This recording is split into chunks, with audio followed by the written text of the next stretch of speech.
रामकृष्ण हरी. श्री विठ्ठल आणि रुक्मिणी मंदिराचं सध्या जतन संवर्धनाचं काम सुरू आहे.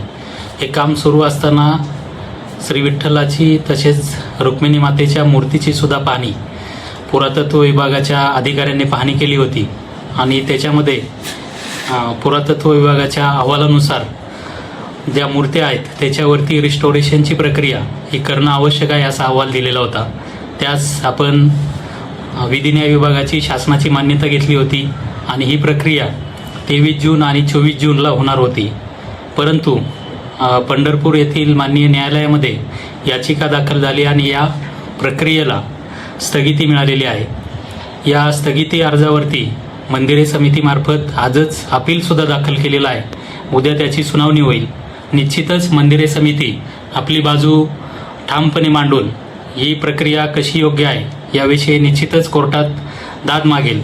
परंतु आता उद्या आणि परवा या प्रक्रियेच्या निमित्ताने भाविकांसाठी मंदिर आपण बंद ठेवले होतं.